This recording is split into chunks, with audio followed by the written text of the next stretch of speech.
Hello Year 11, this is a quick video, first of two videos looking at paper 2 question 5 for English language. This is a really important video because this is a video helping you to get half the marks for this paper.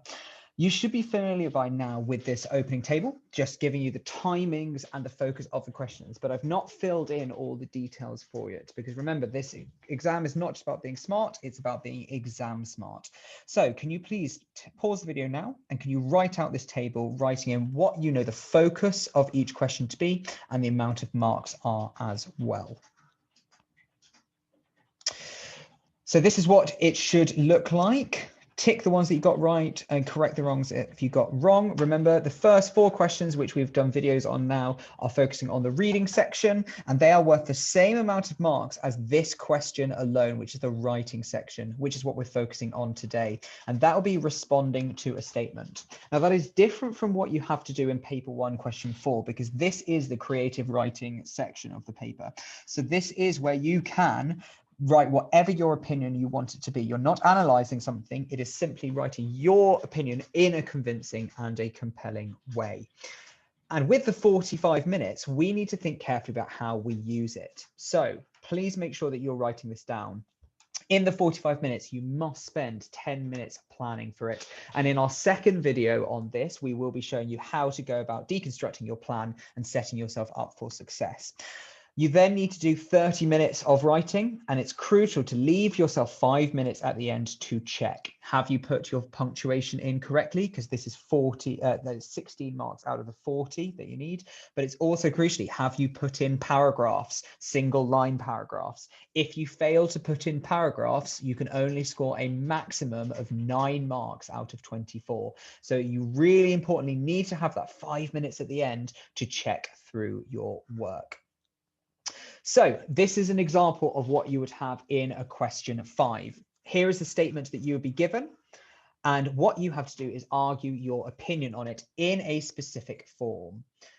You'll be told to write in a particular form. And if you get this wrong, you will be heavily penalized. If you're not writing with the right tone, whether it's formal or informal, or with the right things to include, you will be penalized for that. You'll be given a statement and you can argue for or against this statement. So you can argue either side. However, this is not like RE where you need to definitely argue both sides, and you should not sit on the fence. It's much better and you're more likely to be more successful in this question if you argue very strongly on one side or the other. That doesn't mean you can't offer a counter argument as long as you don't just, as I say, sit on the fence, because that will not be as compelling as it should be. And then it even says it in the question here, if you must plan, because if you fail to plan, you plan to fail. So that will be taking place in our second video. This video is going to be focusing on this aspect in terms of the particular form you need to write and the sorts of things you should generally include in this question to succeed. So we're going to look here really at the first 24 marks out of the 40, which is looking at your content and organization. It really, to get those top marks, you need to have a convincing and compelling argument. What that really means is that your writing is not boring. It means that you have interesting ideas and that you express them in a way that is interesting. Your organization as well needs to be varied and inventive in terms of its structural features, compelling, incorporating a range of complex ideas. And what we will do in this video is make sure that we offer you some suggestions for that. The first thing to think about with the structural features is the use of paragraphing. Could you use single line paragraphs to open your argument with perhaps a rhetorical question? Could you end with that same rhetorical question to provide yourself with that cyclical structure, therefore showing that you've got an overarching sense of structure throughout, being varied? The crucial thing, it's not just about what you're arguing. They don't really care what you're arguing. It's much more about how you argue it that is important. So now we're going to talk a little bit about how you can offer those inventive and convincing and compelling ideas. And there are 4 sentence types to look at. Please make sure you're writing these in your glossaries, in your exercise book, or in your note form. We're not looking at the simple, the compound, and the complex sentence. We're looking at the grammatical form. There are 4 different types of sentences which help you to present an argument. The first of which is a declarative sentence, a statement of an idea, with an example in red there, which you might want to write down. Declarative statements are very, very important for this question, and the majority of your sentences should be declaratives, because what you're doing then is you're showing a convincing side to your argument. You really understand what you are doing. The second sentence type is an imperative, and something that we might be fairly familiar with through our analysis of characters such as Lady Macbeth. It is a command or an instruction, but it is something that you can put in your creative writing as well to show your really strong opinion of something. The third type of sentence is an interrogative. It asks a question that ends in a question mark. And this is something that is different from a rhetorical question, because normally we would be expecting an answer for something. Surely we want to set the right example for future generations. Notice again, 3 different sentence types, all helping to create a convincing and compelling arguments. Pause the video now just to write those down before we go on to our 4th sentence type. So the 4th and final one is an exclamatory sentence, expressing force or a strong emotion, ending, as it says there, with an exclamation mark. So therefore, what's really important not only is what you're actually saying, but the different types of sentences you should be including. And these, all 4 of these should be coming into your argument to show that it is compelling, it is convincing, and a variety of these ideas as well. So let's just have a quick practice with this in your book or on the paper. Here are 8 sentences in front of you. There are 4 different sentence types. They're declarative, interrogative, exclamatory, or imperatives. Pause the video now and please to identify what the different sentence types are. And if you want to challenge yourself a little bit further, think about the specific word choices in each of the sentence. What is the perspective that this person is trying to put across? So let's mark what you've done. First sentence, would you want to be famous for no reason, is of course an interrogative. A lot of these you can look at just the end of the sentence to be able to help you out with the punctuation. Second sentence is an exclamative. Notice how you've got the exclamation mark, but then it's also including very emotive language in the sentence itself to really add that extra force. Our third sentence is an imperative. Imperatives are really good for expressing your certainty in something and really urging someone to believe a similar way to you. The 4th one is a declarative. Most people are happy to earn enough money. You're telling them something that has been the case. 5th one is another example of an imperative. Something else to note with this is a really nice use of a dash. If you want to vary your punctuation, which is also really important for those inventive structural features, a dash is a great thing to do, perhaps after an imperative. So say a really short imperative, sit down, dash, you'll feel more comfortable. In this example, be smart, dash, set an example for your children. That is a really good use of a variety of punctuation in a correct manner and a quick, easy win. A declarative for the next one, again, notice that it's similarly got some emotive language with the adverb chronically, but it's still just telling us something there. Number 7, an exclamative, and number 8, an interrogative. All of these sentences have that emotive language putting in there, but it's very different very different in terms of the sentence types being used. Well done if you got those correct. If you didn't, correct those ones now. So let's go back to the question.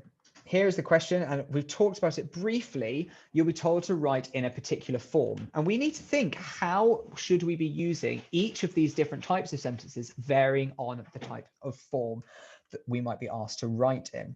So looking at the table here, this table represents the different forms you are very likely to be able to have to write. A letter to a local newspaper, a letter to a friend, article for a kids magazine, a speech to your school peers, speech to a head teacher, or a blog. What I would like you to do, please, is to write in this table, what do you think must be included for this to be a letter? What must be included for it to be an article? What must be included for it to be a speech? And think about the type of sentence that might dominate in these. All of the sentence types could be used, but which one do you think would dominate in order to make sure you're getting across the right tone and the right ideas for this? Pause the video now and have a go at this activity. So this is what I would suggest for each of these ones. We'll go through each of these ones in turn. A letter, we'll go through both of those ones. The crucial thing you must have at the start of your letter, you must start with dear. What you must try and do with this one, if you don't know who you're writing to, just write dear sir or madam and put a comma after it. Much more formal than just putting dear editor of a newspaper. If it's a friend, obviously write the name of a friend. You can make it up.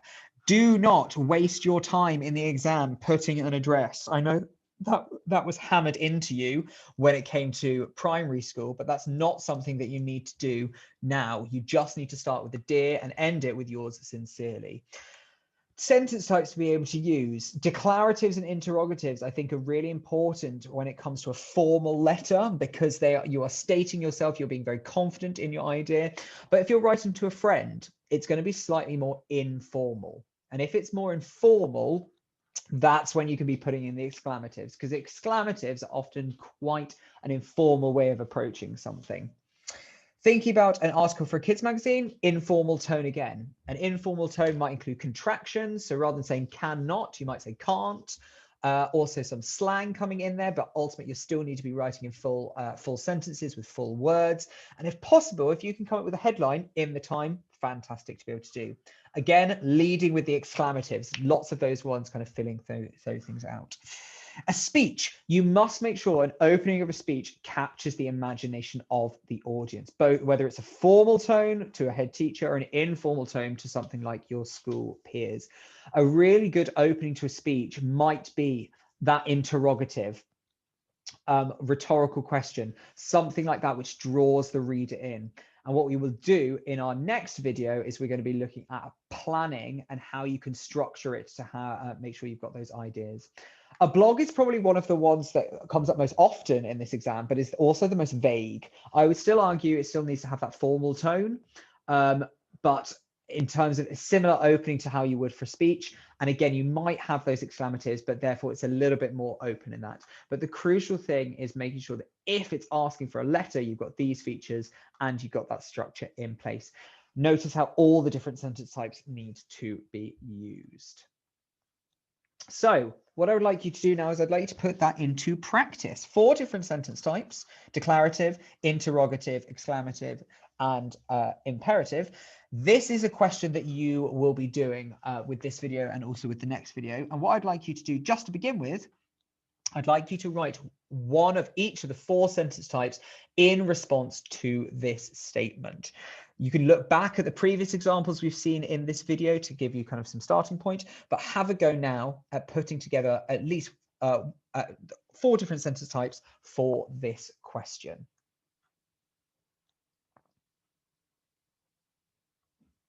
So the final really crucial thing that we want to make sure we've got, which is a really sophisticated thing to push you from those grade 5s and those grade 6s upwards, is kind of Aristotelean ideas of rhetoric. So this is Aristotle. Aristotle was a famous Greek philosopher who came up with these ideas of rhetoric, how we speak and how we write. And these were the 3. Logos, appealing to logic; pathos, appealing to emotion; and ethos, appealing to authority. And in each of these examples, you will see different ways of persuading people. And you should be trying to include each of these things in your writing. So we need to think about how each of these ones is actually used today and which ones we see often and which ones we don't. So let's take the example of applying logos, pathos, and ethos as a manners of persuasion with a pen. You need to buy this pen because world leaders use this. This pen runs smoothly across the page. It will help you pass your exams. Every time you buy this pen, we will donate money to poor orphans in South Africa. This pen statistically lasts longer than 99% of pens. You'll get more usage out of it. All 3 of logos, pathos, and ethos are used here, and themes that you can apply elsewhere. So you need to buy this pen because world leaders use it. That would be ethos, because you're appealing to authority. We should trust world leaders, and therefore we want to do something like them. This pen runs smoothly across the page. It will help you pass your exams. That could be appealing to logic, because helping you pass your exams is something you want to do. So it appeals to the logical part of our brain, but also to emotions in the sense of smoothly runs across the page. It kind of has the emotional impact on you. Every time you buy this pen, we will donate money to orphans in South Africa. Absolutely the pathos, because of the emotional connection it's trying to give to you. And then again, in this last one, the statistics help you with logos in terms of the logic. I'm not asking you necessarily in your answer to make up statistics. I don't actually think that is the most sophisticated way of doing this, but you will see that each of these are different manners of persuasion that you should be trying to put in your answer through the language that you're using to be convincing and compelling. So just to check, this pen is better than. Can you please pause the video now and tell me which one is logos, which one is pathos, and which one would be ethos? So this one, the A, 95% of pens according to a survey of 100 people, that would be your logos. It is better than other pens, therefore it's appealing to logic. Just to ask, celebrity endorsement, Leo Messi, that is ethos, because that's the idea of authority. And finally, pathos, a day with loved one, the thrill of a new love or the excitement of a visit to a new country. Really nice use of language to kind of persuade ideas for that. Jot down any words or phrases that you particularly like and think would be useful when it comes to you writing up your answer. And another example, just to check things through, have a look at this. And as you can see, this hat will give you a warm glow inside. They adore you endlessly, some pathos. We have to respect others, but also ourselves, and isn't making sure we are warm and comfortable a great way to respect ourselves, a sense of ethos. And then this has been proven to be most heat efficient, logos. Really good use of the word proven there for that logos as well. Again, if you want to pause the video for any specific words or phrases that you like and you might want to include in your answer. So I suggest you have a practice now. Have a look at what you have around you on your desk. Pick up a random item, a stapler, a ruler, a pen, whatever, and have a go at coming up with your own statements of logos, pathos, and ethos as to why that item in particular is useful, why that is the best version of something. Because this creative writing is not a story, it's being persuasive. I don't care what you're arguing, I care how you argue it. And if you can practice using each of these different techniques, the better. Pause the video now, and if you need to go back over the example sentences I've got to use for your own, have a go with that. And we're going to bring this full circle. So having a look at this earlier in this video, you looked at some, you came up with some example sentences, declarative, interrogatives, imperatives, and exclamatives for this statement. And now what I would like you to do is write an example of how you could apply logos, pathos, and ethos for this question. So whatever your argument is, think about ideas of logos, pathos, and ethos that you could apply to this. Because this video has been really focusing on making sure for those 24 marks for content out of 40, you are being convincing and compelling. Our next video will instead focus on how to plan your argument to make sure that it is coherent, that you're being inventive with your structure. But this one is just about getting the sense of what you should be writing and how you're going to be convincing and compelling. So make sure you've had a go at all of these activities. Do send work through to your teacher on Show My Homework, or if you have their email. And I look forward to seeing what you can produce as well.